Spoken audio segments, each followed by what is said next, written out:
de qué se trata la revolución cultural, cómo se diferencia el gran salto adelante y si esto termina por acabar con el legado positivo de Mao Zedong. La revolución cultural consiste en una política de, de carácter precisamente más, menos económico. Por ejemplo, el gran salto adelante era una meta en términos de producción industrial. La revolución cultural lo que pretendía era movilizar ciertos sentimientos, ciertas bases, en el sentido que para Mao había perdido como un poquito de tinte la revolución. Cabe destacar, incluso las personas hay que entenderlas por sus circunstancias y por sus propias experiencias y vivencias. Es decir, a Mao le toca una juventud en donde pues China es violentada desde muchos ámbitos, violentada por potencias extranjeras, violentada por distintos grupos de élite que buscaban mantenerse y perpetuarse en el poder, y que la gran mayoría de la población quedara pues desprotegida. Entonces eso va permeando en su pensamiento y en sus ideas, en sus acciones.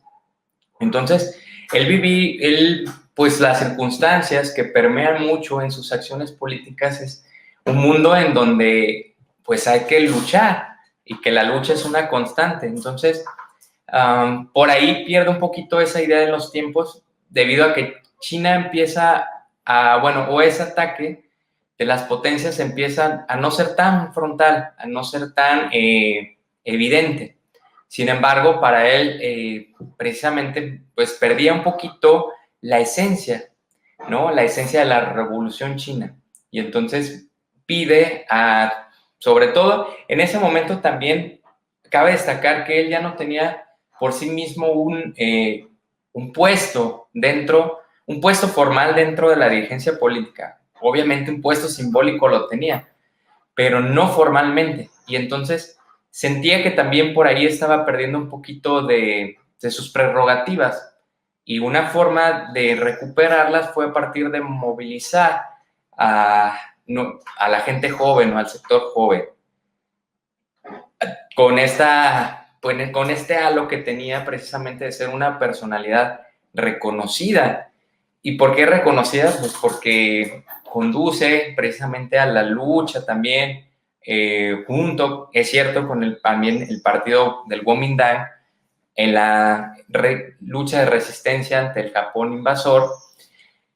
Y estas muchas ideas se retoman para precisamente crear esa llamada revolución cultural. Entonces, es más bien un movimiento político para recuperar ciertas posiciones, y que en ese sentido va a tener, sobre todo él decía que muchas partes de la sociedad pues estaban aburguesando y que habían perdido precisamente la lógica para lo cual fue creado el Partido Comunista Chino, que era pues ayudar a las masas, ayudar a la gente de a pie, al pueblo chino que necesitaba. Y pues sí que crea una condición ahí un poco caótica, sobre todo como lo mencioné anteriormente, un trienio que sí es caótico, pero que va cediendo poco a poco. E incluso los jóvenes también lo sufren, a pesar de que son los que llevan a cabo, son los que también mayormente sufren esa idea de la revolución cultural.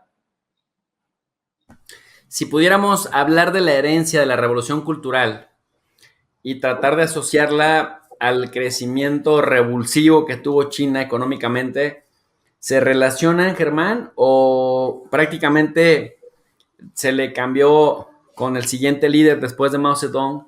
Se le cambia la mentalidad a los chinos, el sistema que impera es distinto. Me refiero a Deng Xiaoping, que es el sucesor. ¿Qué hace diferente a Mao? Sí, da un pequeño toque para el giro, y en el sentido de que, por ejemplo, lo que permea dentro de esta política de la revolución cultural es la idea del esfuerzo, que va también a ser aprovechado por Deng Xiaoping. Es decir, de que los esfuerzos no pueden ser de carácter individual, sino que tienen que ser esfuerzos colectivos bajo la premisa de un objetivo en común o muchos objetivos en común.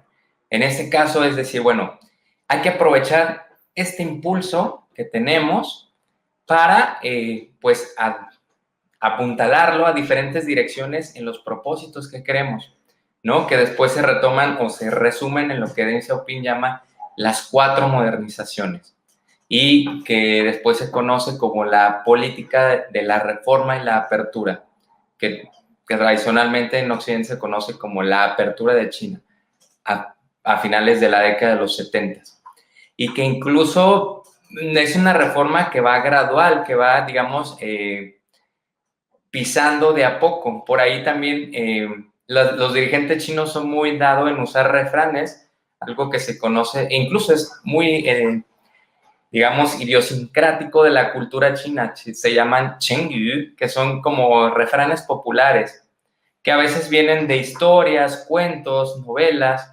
y por ahí Deng Xiaoping decía que pues había que caminar pues con pies de barro en el río, cruzando y sintiendo pues cómo están las piedras, es decir, que no se iban a desbocar por hacer una reforma como lo hizo, por ejemplo, en el caso de la Unión Soviética, de tajo, sino que iban a ir probando gradualmente qué funcionaba, qué no funcionaba, en dónde se podía ir llevando a cabo mejoras. Y es como lo mencionamos al principio, en esta capacidad de adaptación que tiene el partido en ese sentido. Lo que despierta es que dentro de una parte de la literatura normalmente se ha asociado el cambio en economía con el cambio en la política. Y entonces por ahí, no sé si decir la palabra decepciona o defrauda a muchas élites a nivel mundial que esperaban que con eso hubiera un cambio. Y sobre todo, como dijimos, el cambio que esperaban era una democracia al estilo liberal occidental. Pero no por ello quiere decir que no ha habido cambios dentro de los procedimientos, incluso de la misma estructura del partido, que hay que recalcarlo, si bien es cierto, sigue siendo una estructura jerárquica, pero aquí hay una pregunta un poco tricky que yo les hago mucho a veces a mis estudiantes, ¿y otros partidos políticos no son jerárquicos en democracias? O, por ejemplo, cuando dicen que el Partido Comunista se va a descarrilar debido a que no cumple con las peticiones de la gente. Y entonces yo les digo, bueno, ¿cuáles son esas peticiones que le hace la gente china al Partido Comunista? Cobertura de salud, tiene una cobertura de salud amplia, que en ocasiones a veces no es tan amplia como se espera, pero tiene en términos del alcance de su cobertura, estamos hablando que casi 90% de la población tiene acceso a sistemas de salud públicos. O, por ejemplo, cuando dicen que en ocasiones el acceso a la educación universitaria se está haciendo más complejo y que por ahí también las cuotas también para estudiar en la universidad, pues cada vez están siendo más extensas. Y, por ejemplo, en el caso de Estados Unidos, ahora acceder a la educación pública o acceder a la educación de carácter universitario se ha convertido en un privilegio. Y también hay que mencionar que para poder acceder a veces hay que tener que recurrir a créditos que son bastante onerosos y que a veces son bastante, pues, digamos, opresores en términos financieros para las y los estudiantes, generando una deuda estratosférica. Estamos hablando que, por ejemplo, solamente el 30% de estudiantes en Estados Unidos pueden pagar su crédito universitario. O sea, 70 de 100 estudiantes que entran a un periodo escolar, 70 no van a poder pagar su crédito universitario. Y ese crédito va incrementando porque se les van cobrando interés sobre interés sobre interés. Y entonces, realmente no cumple o sí cumple con las demandas. Entonces, hay veces que poner en contexto, porque dicen que también esa es una de las, digamos, fuentes de la legitimidad del Partido Comunista Chino, que la, digamos, sabiduría convencional occidental dicen que no brinda bienes públicos. Y en realidad brinda bastantes bienes públicos en términos de infraestructura, caminos, transporte, educación, salud. Si bien es cierto que a veces tiene pues algunas discrecionalidades en la parte de esos bienes públicos, pero pretende que sea lo más extenso posible. Y entonces es una fuente de su legitimidad que nos lleva a entender también por qué tiene un grado de aceptación tan amplio, porque luego pensamos que el grado de aceptación es solo porque la sabiduría occidental dice, es que están manipuladas y están manipulados. Las chinas y los chinos están manipulados y están bajo la constante propaganda. La propaganda por sí misma, si no tiene un contenido material, difícilmente se sostiene. Y entonces, en ese sentido, lo que le da el sostén a esa propaganda es también que hay hechos visibles para la gente china de a pie. Dice, por ejemplo, yo veía algunas estadísticas de algunos estudios, les preguntaba por qué pues se sienten, digamos, satisfechas o satisfechos con el accionar del Partido Comunista Chino. Entonces, algunos dicen que porque pueden acceder a la salud, que porque pueden acceder a la educación, que porque han mejorado su vida y que esa calidad de vida hace que se sientan más felices. No sé si la felicidad también esté ahí, a lo mejor no, pero que sí ha mejorado muchos de los indicadores en la calidad de vida, sí lo ha hecho. Y entonces es una fuente de esa legitimidad del Partido Comunista Chino.